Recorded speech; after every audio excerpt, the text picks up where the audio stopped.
আজকে আপনাদের জন্য রয়েছে অনেকগুলো ব্রেকিং খবর। খবরের পেছনের খবর নিয়ে হাজির হয়েছি। শোনা যাচ্ছে ক্লিয়ার বোরহান জি ভাই, যেখানে মালয়েশিয়া থেকে দেখছেন, যেখান থেকে দেখছেন আমি শুনতে পাচ্ছি। ভারতে আমাদের প্রচুর বন্ধু আছে, ভারতের বন্ধুদের জন্য শুভেচ্ছা।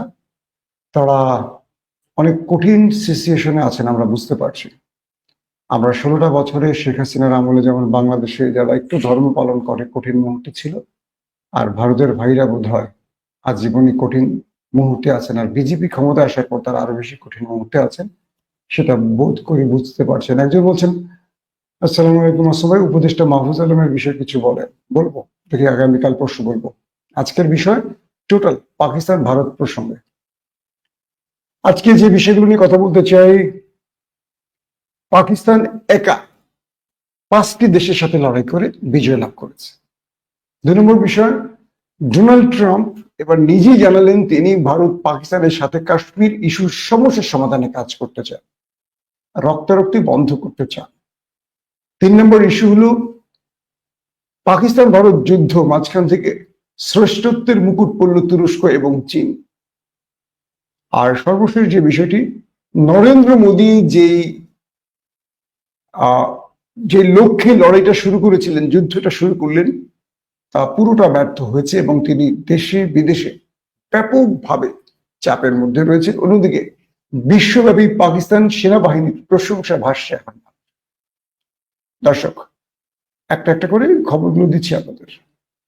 প্রথম যে প্রসঙ্গটা দিয়ে শুরু করতে চাই, পাকিস্তান এই লড়াইটা করেছিল অনেকটা অনিচ্ছাকৃত, কম বেশি আপনারা বুঝতে পেরেছেন। ভারতের পেহেলগাঁওতে একটি সন্ত্রাসী হামলার ঘটনা ঘটে, বিনা তথ্য প্রমাণে ভারত বা বিজেপি এই ঘটনায় পাকিস্তানকে দায় চাপায়। পাকিস্তানের ইন্টেলিজেন্স এবং আন্তর্জাতিক গণমাধ্যমগুলো স্পষ্ট করে বলেছে যে এই ঘটনায় পাকিস্তানের জড়িত হওয়ার কোনো তথ্য প্রমাণ পাওয়া যায়নি। বিবিসি, সিএনএন, রয়টার্স এর মধ্যে গণমাধ্যম ভারতকে প্রশ্ন ছুড়েছে যে পাকিস্তান কিছু দায়ী করলেন, কি তথ্য প্রমাণ আছে? বিজেপি বা ভারতীয় কোন গণমাধ্যম এই ব্যাপারে কোনো তথ্য প্রমাণ দিতে পারেনি পাকিস্তানের বিরুদ্ধে। কিন্তু তারপরও তারা একটি রাজনৈতিক সুবিধা আদায় কিংবা মুসলিম শক্তিকে, সেটা ভারতে হোক, বাংলাদেশে হোক, পাকিস্তানে হোক, চাপে ফেলতে, উপমহাদেশে মুসলমানদেরকে একটা বড় রকম ক্র্যাকডাউন এবার নিধন যজ্ঞে ফেলতে বিজেপি সরকারের একটা বড় মাফিয়া প্ল্যান ছিল পেহেলগাঁও এবং পাকিস্তানের সাথে যুদ্ধ। ভারত মনে করেছিল পাকিস্তানে রাজনৈতিক অস্থিরতা চলছে, 80% মানুষের নেতা ইমরান খান জেলে আছে, সেনাবাহিনীর উপর থেকে মানুষ মুখ ফিরিয়ে নেবে, সেনাবাহিনীর ভেতরে একটা বড় রকম কলহ চলছে, ইমরানপন্থী, ইমরান বিরোধীপন্থী, বিভিন্ন কারণে এই লড়াইটা পাকিস্তান হেরে যাবে, পাকিস্তান সুবিধা করতে পারবে না। এবং এই সুবিধাতে ভারত এক ঢিলে 2 পাখি মারবে। 1, কাশ্মীর পুরোটাই দখলে নেবে। 2, পাকিস্তানের ভারতের ভেতরে মুসলিমরা যেই মুসলমানদের যে অগ্রযাত্রা, এটাকে একেবারে থামিয়ে দেবে। কারণ আপনারা জানেন, এর আগে আমি অনেক স্পেশাল ভিডিও করেছি যে ভারতে হিউজ সংখ্যক মুসলিমের সংখ্যা বাড়ছে। এই জন্য এই বিজেপি সরকার মুসলমানদেরকে সন্তান নেয়ার ব্যাপারে, যারা সন্তান কম নেয়, 1টা অথবা 2টা, এর বেশি না নেয়, এরকম অনেক আইন করার চেষ্টা করছে অনেকভাবে। মুসলমানদের সংখ্যাটা তারা সবসময় কমিয়ে রাখে। যেমন ধরেন, ভারতে সবসময় বলা হয় 25 থেকে 30 কোটি মুসলিম, এই কথাটা আমি আমার জন্মের পর থেকে শুনে আসছি। তার মানে এতদিনে মুসলমানদের সংখ্যা বাড়েনি। এবং যতটুকু জানি, ভারতে মুসলমানদের সংখ্যা 40-এর নিচে না। অনেকেই বলেন, আমি এটার সঠিক তথ্য আপনাদের দিতে পারবো না, কিন্তু ভারতের অনেক বন্ধুরা বলেন এটা 40 কোটি ছাড়িয়ে গেছে। মানে 40 কোটির ওপরে, নিচে না। এই পরিস্থিতিতে নরেন্দ্র মোদী বা বিজেপির একটা মাস্টার প্ল্যান উপমহাদেশে কিভাবে এটাকে কন্ট্রোল করে তাদের অগ্রযাত্রা বাড়ানো যায়। আর সর্বশেষ যে বিষয়টি, সেটি হলো পাকিস্তানকে একটা বড় ধাক্কা দিয়ে আজাদ কাশ্মীর এবং গিলগিট বালুচিস্তান দখল কর। এটি যদি নরেন্দ্র মোদী পারতেন, ভারতবর্ষে নরেন্দ্র মোদী বা বিজেপি হয়তোবা আগামী কয়েক যুগ তারাই ক্ষমতা থাকতে পারতেন, এক কথা। তো সবকিছু মিলে রয়ের ইন্টেলিজেন্স তথ্য, বিজিবিকে যে তথ্য দেওয়া হয়েছে সেই তথ্যে তারা বুঝতে পেরেছিলেন যে পাকিস্তান এই সময় যদি ভারত একটা যুদ্ধ চাপিয়ে দেয়, আন্তর্জাতিকভাবে কেউ এগিয়ে আসবে না, পাকিস্তানকে এই মুহূর্তে কেউ সাহায্য করবে না, অর্থনৈতিকভাবে পাকিস্তান যথেষ্ট চাপের মধ্যে রয়েছে, পাকিস্তানের মানুষের জীবন মান একেবারে নিচে নেমে গেছে ইমরান খানের পতনের পর, অবৈধ সরকারগুলো ক্ষমতায় বসার পর পাকিস্তানের মধ্যে ব্যাপক অর্থনৈতিক সমস্যা, রাজনৈতিক সমস্যা সৃষ্টি হয়েছে। অর্থাৎ যে তথ্যগুলো দিয়েছে, ভারত যুদ্ধ শুরু করলে পাকিস্তানের সেনাবাহিনী দুই ভাগে বিভক্ত হয়ে যাবে, এবং আপনারা দেখেছেন ভারতের গণমাধ্যম এই খবরগুলো বারবার বলেছিল। তো সব শেষে যে বিষয়টি দাঁড়ালো, পেহেলগাঁওর ঘটনাটি তারাই ঘটিয়ে পাকিস্তানকে দায়ী করে একটা যুদ্ধ অবস্থা তৈরি করে লাইন অফ কন্ট্রোলে এলওসিতে তারা বারবারই সংঘর্ষ ছড়িয়েছে, গোলাগুলি করেছে। এইভাবে বেশ কিছুদিন যাওয়ার পর হঠাৎ করে তারা অপারেশন সিঁদুর শুরু করলো, এবং প্রথম দিনই তারা 9টি স্থানে 26টি পয়েন্টে মিসাইল অ্যাটাক করে, এতে 31 জন নিরীহ মানুষ প্রাণ হারায়। মাদ্রাসা মসজিদকে তারা ধ্বংস করে, মানুষের প্রার্থনাগার ধ্বংস করার এই নজির কেবল দখলদার ইসরায়েল এবং ভারতে দেখানো। এই সাম্প্রতিক সময়ের কথা বলছি, পূর্বের কথা বাদ দেন। পাকিস্তান এরপর বুঝে না যে তাদের রিটেলিয়েট করতে হবে, তাদের জবাব দিতে হবে, প্রতি উত্তর দিতেই হবে।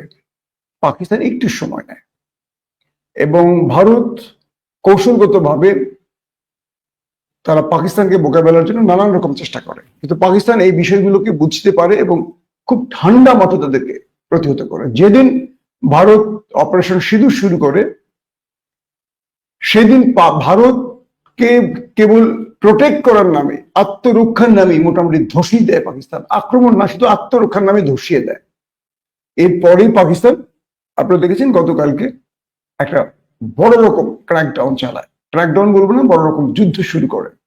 এবং আপনারা যতটুকু খবর, যারা আমার চ্যানেল দেখছেন বা বিভিন্ন খবরে খোঁজ নিয়েছেন, দেখেছেন মোটামুটি 22টি সেনা স্থাপনাকে পুরোপুরি গুড়িয়ে দিয়েছে পাকিস্তান ভারতের, এবং ভারতের ভেতরে ঢুকে পড়ে পাকিস্তানের বিমানগুলো, ড্রোনগুলো, তারা নিজেরাই পালিয়ে গেছে, তাদের ঘাঁটিগুলো উড়ে গেছে। এই পরিস্থিতিতে পুরো কন্ট্রোল পাকিস্তানের হাতে চলে গেছে। কি দাঁড়ালো, যে পাকিস্তান এই লড়াইতে পুরোপুরি, একেবারে কি বলবো, যে পুরোপুরি বিজয় নিয়ে ফিরেছে। এখানে শেষ বলে 2 রান 1 রান এরকম কোনো ম্যাচ হয়নি, খেলার মাঝামাঝিতে পুরোপুরি বোল্ড আউট হয়ে গেছে ভারত। পাকিস্তানের এই বিজয়টা নিয়ে এখন পুরো পৃথিবীতে আলোচনা চলছে, আর পুরোপুরি 140 কোটি মানুষের দেশ ভারত, যারা এই যুদ্ধটা নিজেরাই চাপিয়ে দিয়েছে, যারা উড়িয়ে দিবে, গুড়িয়ে দিবে, ভ্যানিশ করে দিবে। পাকিস্তান ইতিহাস মনে রাখবে, পাকিস্তানের ইতিহাসে লেখা থাকবে, বিশ্ব দেখবে, পাকিস্তানের মানচিত্র মুছে যাবে, গিলগিট আমাদের হবে, আজাদ কাশ্মীর আমাদের হবে। এরপর পাকিস্তান বা সন্ত্রাসীরা কখনো ভারতের টোকা দেওয়ার সাহস করবে না। নরেন্দ্র মোদীর এরকম ফেরিস্তি বক্তব্য, বাকওয়াস শুনতে শুনতে তাদের 1000, 1500, 2000 গণমাধ্যমে মিথ্যাচার করতে করতে আমাদের কান চালাপালা করে ফেলেছে। পাকিস্তান আওয়াজ করেছে কম, বলেছে কম, করেছে বেশি।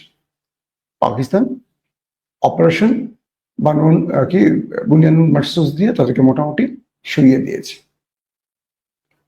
এক আঘাতের পর এখন পুরো পৃথিবীর মধ্যে আলোচনা চলছে। ধরেন পাকিস্তান লড়াইটা করেছে আসলে কার সাথে? খেয়াল করেন, এক বিশ্ব শক্তি, বর্তমানে বিশ্ব র্যাঙ্কিং এ যে 5টি দেশ রয়েছে, আমেরিকা, রাশিয়া, চীন, ভারত, খেয়াল করেন 4টি দেশ, এরা কিন্তু সামরিক শক্তিতে র্যাঙ্কিং একদম উপরে। 4 নম্বরে কার অবস্থান? ভারতের। পাকিস্তানের অবস্থান কত? 12তে। খেয়াল করেন, সামরিক শক্তির যত রকম র্যাঙ্কিং আছে, অধিকাংশ ক্ষেত্রেই দেখা যায় পারমাণবিক অস্ত্র ছাড়া বাকি সব অস্ত্রে ভারত এগিয়ে, পাকিস্তান পিছিয়ে। ভারতের 14.5 লক্ষ নিয়মিত সেনা রয়েছে, পাকিস্তানের 6.5 লাখের মতো, অর্ধেক। ট্যাঙ্ক বলেন, আর্টিলারি বলেন, সব ভারতের বেশি। যুদ্ধ বিমান থেকে শুরু করে তারপরে এয়ারক্রাফট ক্যারিয়ার বলেন, সবই আছে ভারতের। একটা এয়ারক্রাফট ক্যারিয়ারও পাকিস্তানের নাই ধরেন। কিন্তু এই লড়াইটাতে আমরা কি দেখলাম? আমরা দেখলাম পাকিস্তান ভারতকে হারালো। আমেরিকার তৈরি বিভিন্ন প্রযুক্তি ব্যবহার করেছে ভারত, সেখানেও পরাজিত হলো আমেরিকা। রাশিয়ার SU-30 MiG-29 S-400 ব্যর্থ হলো, অর্থাৎ রাশিয়া ব্যর্থ হলো। ফ্রান্সের রাফায়েল ব্যবহার হলো, হেরে গেল ফ্রান্স। ইসরায়েলের ড্রোন প্রচুর ড্রোন ব্যবহার হলো, হেরে গেল ইসরায়েল। আমি কয়টা বললাম? ভারত, ফ্রান্স, ইসরায়েল, রাশিয়া এবং মার্কিন যুক্তরাষ্ট্র। পক্ষান্তরে পাকিস্তান একা লড়েছে এই দেশগুলোর সাথে। এখন যদি আমরা বলি যে পাকিস্তানের পাশে তো দুই বন্ধু বা মিত্র রাষ্ট্র ছিল, চীন, তুরস্ক। এই চীন পরাশক্তির অন্যতম, কিন্তু তুরস্ক উদীয়মান পরাশক্তি বলতে পারি। কেবল চীন এই বিশ্ব শক্তিকে, এই যে আমরা GS-17 থান্ডারের কথা বলি, এটা কিন্তু চীন একা তৈরি করেনি, এগুলি সব পাকিস্তানের সাথে কোলাবোরেশন হয়েছে, পাকিস্তান আর চীন মিলে তৈরি করেছে। খেয়াল করেন, রাফায়েলের মার্কেট পড়ে গেল। এই রাফায়েল পুরো পৃথিবীতে যে বিক্রি হয়েছে, রাফায়েলের প্রতিষ্ঠানগুলো বলছে তাদের রাফায়েল ইতিহাসে সৃষ্টির তৈরির পর কখনো এইভাবে ক্রাশ বা ধ্বংস বা এটাকে কি বলবো, এভাবে ধ্বংস করতে পারেনি মিসাইল ছুড়ে। সেটা পাকিস্তান করে দেখিয়েছে। দুটো বিষয় আছে, এক, পাকিস্তানের বিমানের পাইলটদের ক্যারিশমা আর ভারতের পাইলটদের ব্যর্থতা, এটা একটা আছে। দুই নম্বর বিষয় হলো পাকিস্তান এখানে কি ব্যবহার করেছিল। পাকিস্তান রাফায়েল ধ্বংসের জন্য ব্যবহার করেছিল J-10C যুদ্ধ বিমান, আর সেখানে আপলোডেড ছিল যে মিসাইল PL-15। খেয়াল করবেন, এটা দিয়ে সে রাফায়েলকে শুইয়ে দিয়েছে। পাকিস্তান দ্বিতীয়ত ব্যবহার করেছে JS-17 থান্ডার, আর সেখানে এই JS-17 থান্ডার এখানে কিন্তু পারমাণবিক বোমা সেট করা যায়, এবং রাফায়েলও কিন্তু এটি সম্ভব। এই JS-17 থান্ডার তারা কিন্তু কি বলে F-16 এটা তারা ব্যবহার করেনি, আর তারা ব্যবহার করেছে শাহিদ।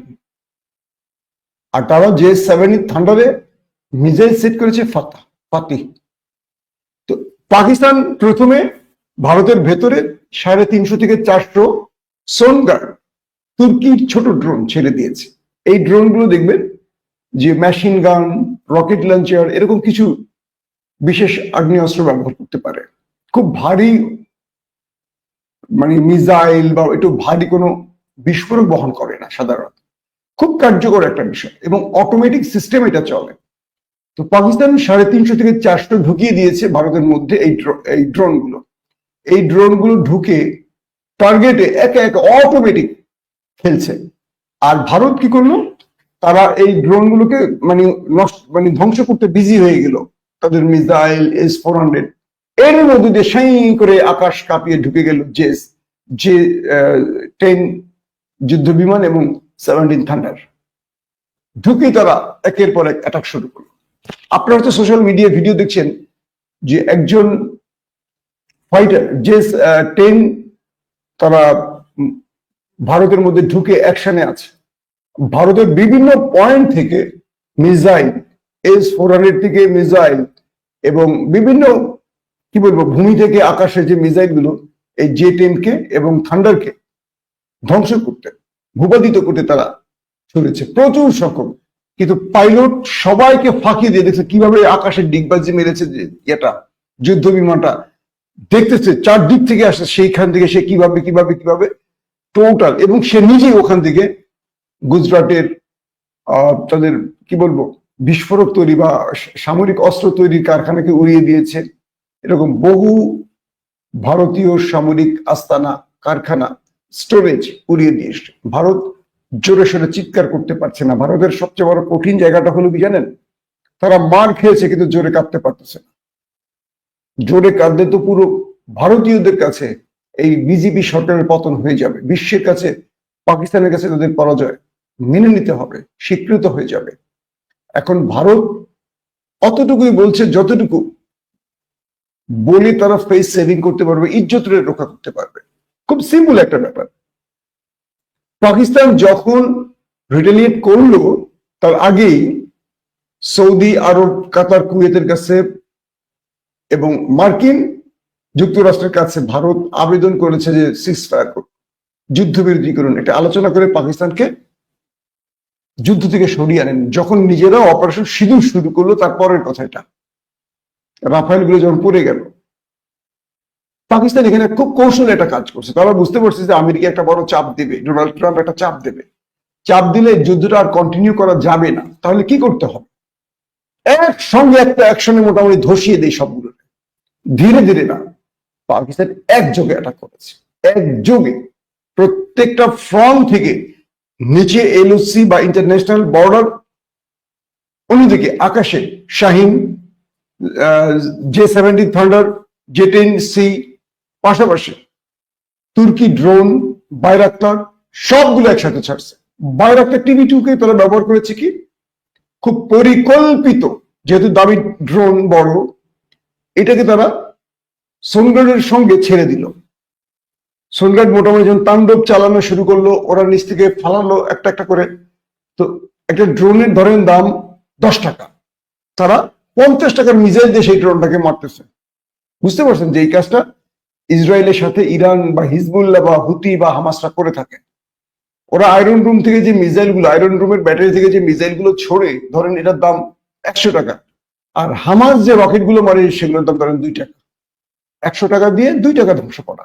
তো পাকিস্তান এই কৌশলটি ব্যবহার করেছে। আমার পক্ষান্তরে ভারত কিন্তু এই কাজটা করেছে। ভারত কি করলো? ছোট আকারের ড্রোন ঢুকিয়ে দিয়েছে পাকিস্তানের ভেতরে। এই যে বললাম 80 থেকে 85টা ড্রোন শেষ করে দিয়েছে পাকিস্তান ভারতের। এই ছোট আকারের ইসরায়েলের হ্যারোড ড্রোন ছেড়ে দিচ্ছে তারা। পাকিস্তান একটাও দূরপাল্লার বড় দামি মিসাইল ছোড়েনি। তারা শর্ট রেঞ্জের, ওই যে বললাম পিক আপ যোগ্য বা পিক আপে করে যে মেশিন গান টাইপের জিনিস, মেশিন গান যে ট্যাঙ্ক টাইপের, ওগুলো দিয়ে ড্রোন গুলোকে ভূপাতিত করেছে। এগুলো কিন্তু দামি ড্রোন, ভারত যেটা ইসরায়েল থেকে কিনেছে। তো দেখা গেছে এই ড্রোন গুলোকে ঠাস ঠাস ঠাস ঠাস করে মানে মশা মারার মতো করে মেরে ফেলছে পাকিস্তান। কিন্তু ভারতের টার্গেট ছিল এই ড্রোন গুলো যখন তারা পাকিস্তানে ঢুকাবে, তখন এই ড্রোন গুলো দিয়ে ধরেন আকাশ প্রতিরক্ষা সিস্টেম, যেটাকে আমরা বলি এয়ার ডিফেন্স সিস্টেম দিয়ে মারবে।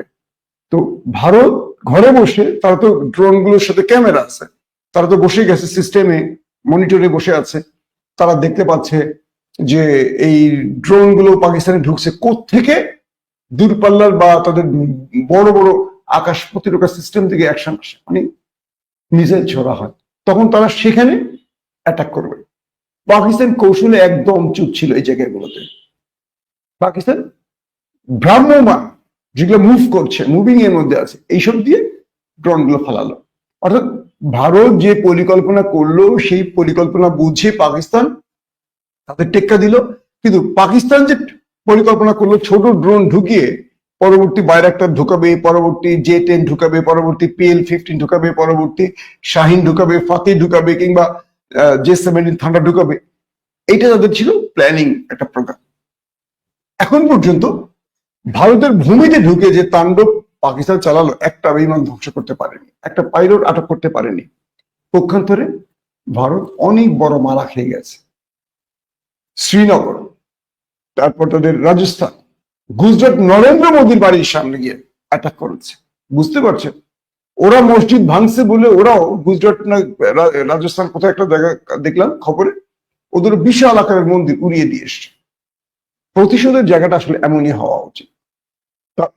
তারপরে কি করছে দেখেন, পাঠানকোট, ওদের যে বিশাল বিশাল এয়ার বেস গুলো, এগুলো একেবারে মানে অচল করে দিয়ে আসছে। সবচেয়ে ভয়ঙ্কর ব্যাপার ব্রাহ্মস, ওদের সবচেয়ে বড় অহংকারের মিসাইল, এটার স্টোরেজই শেষ করে দিয়ে আসছে পাকিস্তান।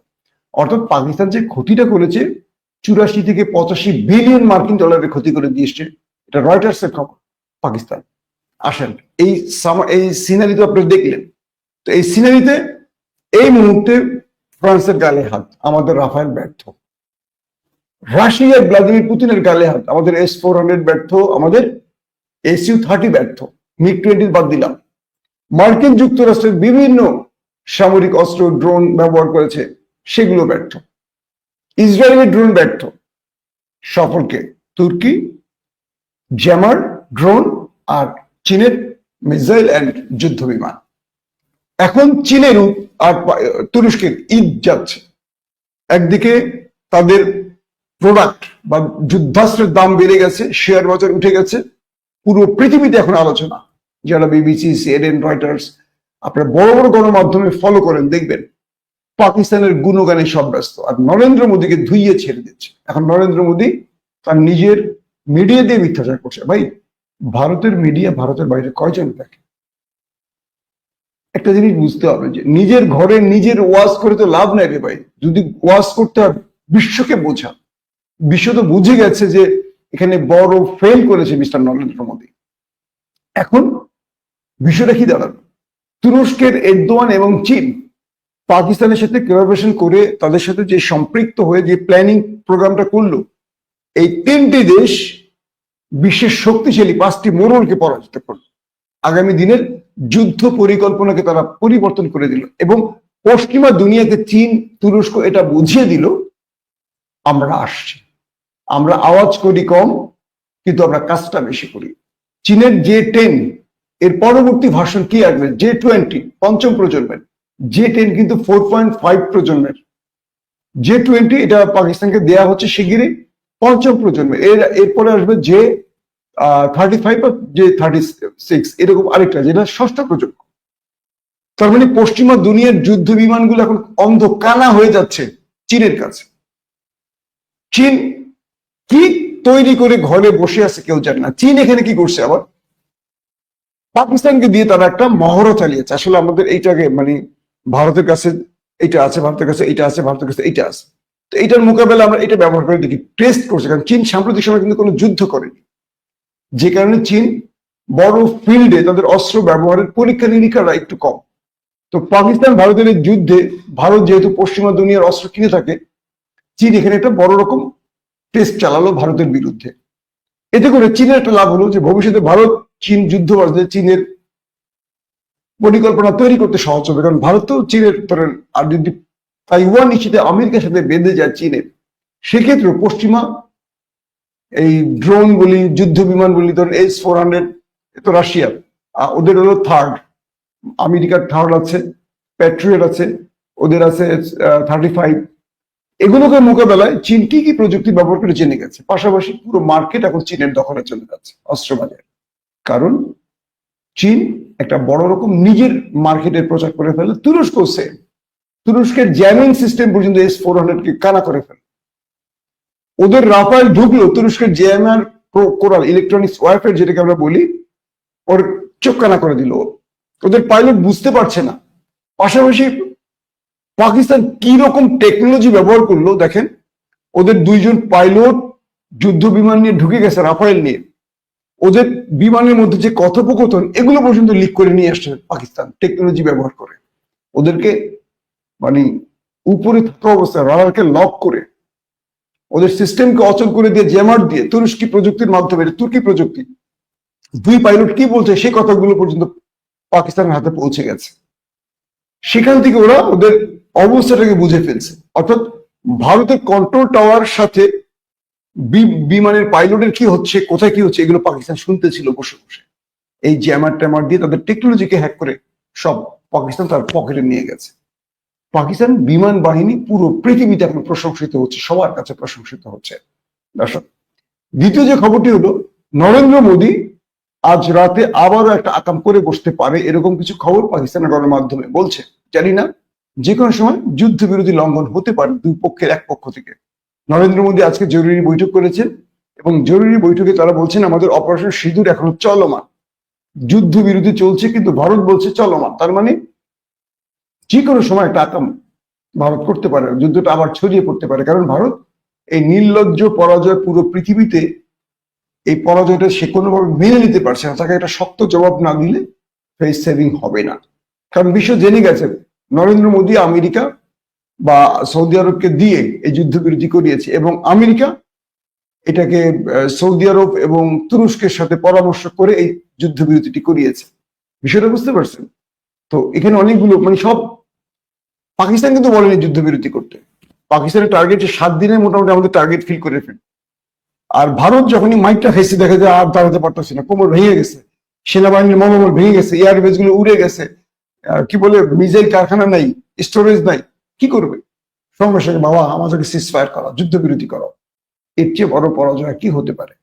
3, নরেন্দ্র মোদী আজকে জানিয়েছে, ডোনাল্ড ট্রাম্প জানিয়েছেন 2 দেশ পারমাণবিক শক্তিধর, একটা ভয়ঙ্কর রক্তরক্তি থেকে 2 দেশ শান্ত হয়েছে, এই জন্য তাদেরকে আমি অভিনন্দন স্বাগত জানাই। পাশাপাশি আমি চাই কাশ্মীর ইস্যুতে এই দুই দেশের সাথে আলোচনা করত এবং দীর্ঘ সময়ের যে কাশ্মীর ইস্যু নিয়ে সমস্যা এটা সমাধান করত। নরেন্দ্র মোদী নিজেই ইচ্ছা প্রকাশ করেছেন কাশ্মীর ইস্যু নিয়ে দুই দেশের সাথে কথা বলতে এবং ভেন্যু ঠিক করে শিগগিরই এই দুই রাষ্ট্রের সাথে মিস্টার ডোনাল্ড ট্রাম্প বসবেন এবং কাশ্মীর ইস্যুতে যে দীর্ঘদিন সমস্যাটা তৈরি হয়েছে, হাজার লক্ষ মানুষের রক্ত গড়াচ্ছে, এটা বন্ধ করতে চান। নিঃসন্দেহে এটা প্রশংসার কাজ, যদি না তিনি একটা পক্ষ সাপোর্ট করেন নিরপেক্ষভাবে জাতিসংঘের সনদ অনুযায়ী, জাতিসংঘের নির্দেশনা অনুযায়ী। ডোনাল্ড ট্রাম্প যদি এই দুই দেশের সাথে কাশ্মীর ইস্যুটিকে একটা কি বলবো উইন উইন সিচুয়েশনে সমাধান করতে পারেন বা কাশ্মীরের মানুষের বক্তব্য শুনে কাশ্মীরিরা কি চায় সেভাবে সমাধান করতে পারেন, এটা নিঃসন্দেহে একটা ভালো উদ্যোগ। এবং এটুকু বলা যায় নরেন্দ্র মোদী বা মিস্টার শাহবাজ শরীফ তাদের বর্তমান প্রেক্ষাপটে যে লড়াইটা গিয়ে পৌঁছেছে, এই লড়াইটা এখন দুটো দেশের শুধু যুদ্ধের মধ্যে না, এটা সোশ্যাল মিডিয়ার মধ্যে যুদ্ধ, সাইবার অ্যাটাক। আজকেও শুনেছি প্রায় 8,000 পাকিস্তানি 8,000 ভারতীয় সাইট হ্যাক করেছে, এর আগে বলেছিলাম 2500।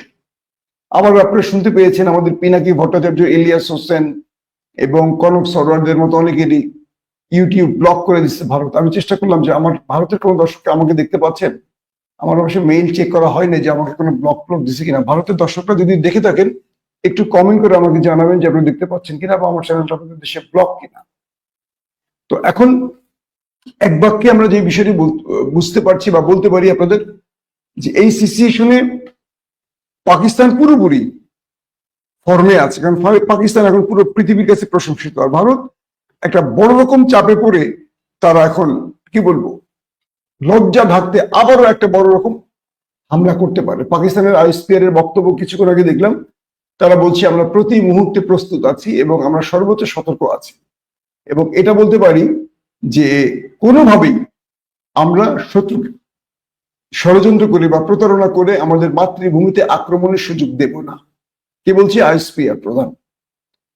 অর্থাৎ নরেন্দ্র মোদীর ব্যাপারে যে বক্তব্যটি আসছে, তিনি যে কোনো সময় প্রতারণা করতে পারেন। তিনি সিজফায়ার নাম দিয়ে নিজেকে এই যে বড় রকম আঘাতটা পাকিস্তান করছে, এই ভাঙাচোরা অবস্থা থেকে নিজেকে একটু শক্তভাবে আর নিজেকে একটু গুছিয়ে নেবেন, পরবর্তী নিজেই সিজফায়ার লঙ্ঘন করে পাকিস্তানে বড় একটা আঘাত করবেন, তারপর আবার সিজফায়ার আবেদন করবেন, মানে আমার থাপ্পড় দেওয়া শেষ, ভাই ভাই ভাই যুদ্ধবিরতি যুদ্ধবিরতি, আবারও আমি একটা পিছনে থাপ্পড় দিয়ে বলবো ভাই ভাই যুদ্ধবিরতি যুদ্ধবিরতি। অর্থাৎ নেতানিয়াহুর পরামর্শ গ্রহণ করছেন। নেতানিয়াহুর সাথে কিন্তু ভারতের যথেষ্ট মানে ইহুদি ইসরায়েল আর হিন্দু ভারতের খুব ভালো যোগাযোগ, তাদের মধ্যে কিন্তু সম্পর্ক অসাধারণ, জানেন আপনারা। এবং এই যুদ্ধে নানান রকম অস্ত্র পরামর্শ কিন্তু ইসরায়েল দিয়েছে ভারতকে। তো সবকিছু মিলে একটি বিষয় ক্লিয়ার হয়ে গেছে, পাকিস্তান যদি এই যুদ্ধটাকে আরো 7 দিন টেনে নিত, আমার মনে হয় কাশ্মীর অটোমেটিক স্বাধীন হয়ে যেত। কারণ যেভাবে শ্রীনগর জম্মু থেকে ওরা পালিয়ে গেছে, পেহেলগাঁও থেকে পালিয়ে গেছে, ওরা বিভিন্ন কি বলবো পয়েন্ট থেকে পালিয়ে গেছে, এই সুযোগে যদি পাকিস্তান এই সুযোগটাকে কাজে না লাগে, আমি মনে করি পাকিস্তানকে মানুষ আর এই সুযোগ দেবে না বা মানুষ ক্ষমা করবে না। কিন্তু কিছু করার নেই, পাকিস্তান আন্তর্জাতিক চাপের মধ্যে পড়ে যায়। দরিদ্র দেশ তো আন্তর্জাতিক চাপে পড়লে কিচ্ছু করতে পারে না। একটা দেশের অর্থনীতি যদি ঠিক না থাকে, তাহলে ধনী রাষ্ট্রের কাছে তার মাথাটা বিক্রি করে দিয়ে চলতে হয়। যেমন বাংলাদেশ পারছে না কিছু করতে, কিছু করতে গেলে আইএমএফ আসবে, কিছু করতে গেলে আমেরিকা চাপ দেবে, কিছু করতে গেলে ভারত বলবে এটা করো ওটা করো। আমরা দরিদ্র রাষ্ট্রগুলি বড়লোক রাষ্ট্রের দিকে তাকিয়ে থাকি, কিন্তু এই বড়লোক রাষ্ট্রগুলি বড়লোক হয় আমাদের চুরির টাকা দিয়ে। আমাদের নেতারা হাজার হাজার কোটি টাকা সুইস ব্যাংকে রাখে, আমেরিকা, কানাডা, মালয়েশিয়া, সিঙ্গাপুরে নেয়, ওরা ধনী হয় আর আমরা গরিব আরো গরিব হই। তাই আমাদের যতদিন আমাদের নেতৃত্বের নেতারা ঠিক হবে না, আর আমরা যারা ভোটার তারা বারবারই ওই মাফিয়া, লুটেরা, ডাকাত, চোর মানে এইসব লোকদেরকে ভোট দিব, ওরা ধনী হবে আর আমরা গরিবই হব। আমরা মনে করি ভোটের আগের দিন 1000 টাকা দিয়েছি, এটা অনেক বড় কিছু। আপনারা বুঝি নাই 1000 টাকার বিনিময়ে ওরা আমাদের কাছ থেকে পরের 5 বছর 1000 কোটি টাকা এক একটা চোরে নিয়ে চলে যাবে। কিন্তু ওই 1000 টাকার জন্য বা 500 টাকার জন্য আমরা আমাদের ভোটটা বিক্রি করে দিই। আমি জানি না আমাদের দেশের মানুষ কবে এটা বুঝবে। যতদিন না বুঝবে ততদিন আমরা এই দরিদ্র থেকে আরো দরিদ্র হব, আর নেতারা ধনী থেকে ধনী হবে। একটা কথা বলে ভিডিওটা শেষ করব, যারা এই অজস্র টাকা চুরি করেন তারা এই টাকা ভোগ করতে পারেন না, তারা বাসায় কিছু খেতে পারেন না, জানেন তো, নানান রোগ থাকে, ওষুধের উপর বেঁচে থাকেন তারা। তাদের খুশিটা কি জানেন? তারা মোবাইলে এবার ঢুকে শুধু অ্যাকাউন্টটা চেক করে, ওই অ্যাকাউন্টে যে ফিগারটা এত হাজার কোটি টাকা, ওইটা দেখি তাদের তৃপ্তি। ওই টাকা দিয়ে কিচ্ছু হয় না। না পারেন খেতে, না পারেন কিছু করতে। যে মানুষের শরীরে হাজার রোগ থাকে তার কি কোনো আনন্দ থাকে? তাদের সন্তানগুলো বিপদে চলে যায়, তাদের স্ত্রীরা বিপদে চলে যায়, তাদের মেয়েরা বিপদে চলে যায়, তাদের ঘরে শান্তি থাকে না। আরাম টাকায় আরাম নেই। খোঁজ নেন আপনার প্রিয় নেতা অমুক ভাই, সালাম নিন, তার বাসায় খোঁজ নেন। সন্ধ্যার পরে গিয়ে দেখেন গরম পানি ঠান্ডা পানির মাথায় মাথা চুবাইয়া পা চুবাইয়া নিঃশ্বাস নিচ্ছে, হাত উঁচু করে এইভাবে ওইভাবে করে ব্যায়াম করতেছে, ওইটা করছে সেটা করছে। কত রকম ওষুধের ভান্ডার নিয়ে বসে থাকে। কেউ ভালো নেই। লুটেরারা ভালো থাকে না, তাদের শান্তি একটাই, এই যে হাজার হাজার কোটি টাকা দিয়ে তারা দেশে বিদেশে বাড়ি কেনে, এই বাড়িগুলো ভোগ করতে পারে কজনে? একটা মানুষের কয়টা বাড়ি লাগে? শুধু শুনে আমার 10টা বাড়ি আছে, এটাই তৃপ্তি। ব্যাংকে আমার এত হাজার কোটি টাকা আছে, এটাই তৃপ্তি। এগুলো ভোগ করা হয় না। শুধু মোবাইলে ব্যাংক অ্যাকাউন্টের ফিগারটাই তারা দেখে, এটা কোনো কাজে লাগে না। তার ছেলেরা ভোগ করতে পারে না, ওই অ্যাকাউন্টই করে থাকে। মাঝখান থেকে মৃত্যুর পরে বিশাল এক পাপের পাহাড় নিয়ে তারা চলে যায়। অতএব এই কথাটা আজকের ভিডিওর মূল মেসেজ হলো এই, যারা দেশকে ভালোবাসে তারা দেশকে লুটতে পারে না। এক কথায় দেশকে ভালোবাসতে হবে আমাদের, শুধু নামে দেশপ্রেম না দেখিয়ে হৃদয় থেকে দেশপ্রেম দেখাতে হবে। বাংলাদেশ সরকারকে বলবো, পাকিস্তানের মতো বাংলাদেশের সামরিক অস্ত্র কেনার ক্ষেত্রে শত্রুকে মোকাবেলার জন্য সবচেয়ে পারফেক্ট অস্ত্রের ব্যবস্থা করুন। শুধু অস্ত্র কেনার নামে বিশাল লুট করা, অর্থাৎ বিশাল মাপের শেখ হাসিনা যেটা করছে রাশিয়ার সাথে কয়েক হাজার কোটি টাকার অস্ত্র চুক্তি, আমি জানি না সেই অস্ত্রগুলো কোথায় কতটুকু কাজে লাগবে। কিন্তু পাকিস্তান আজকে বিশ্বকে দেখিয়ে দিয়েছে, বিশ্বের 12 নম্বর র্যাঙ্কিং এ থাকা দেশ 4 নম্বর দেশকে পরাজিত করে দিয়েছে মাত্র কয়েক ঘন্টায়। তার মানে বুঝতে পারছেন যে এখানে অস্ত্র, সামরিক শক্তি কিংবা সামরিক জনবল দিয়ে নয়, বুদ্ধি, প্রজ্ঞা, টেকনোলজি এবং তার ব্যবহার সবগুলো জানতে হয়। প্রত্যেকে ভালো থাকবেন। আল্লাহ হাফিজ। ওপেন দাইস মানে সত্যকে সত্য বলা, মিথ্যেকে মিথ্যে বলা। আমরা শোনা কথা নয়, চোখে যা দেখি তাই বলি। ভারত পাকিস্তান উত্তেজনায় এবার ডোনাল্ড ট্রাম্প এই উত্তেজনাকে কিভাবে থামিয়ে দিলেন, মাসুদ মাহবুব ভাই গুরুত্বপূর্ণ তথ্য দিয়েছেন, আপনারা জানলেন। এবং ভারতীয় পাইলট 6 জন পাকিস্তানের কাছে আটক হয়েছে এবং তারা অবশেষে সব বলে দিল। এ বিষয়েও তথ্য জেনেছেন। এ বিষয়ে আপনার মন্তব্য থাকলে লিখতে পারেন কমেন্ট বক্সে।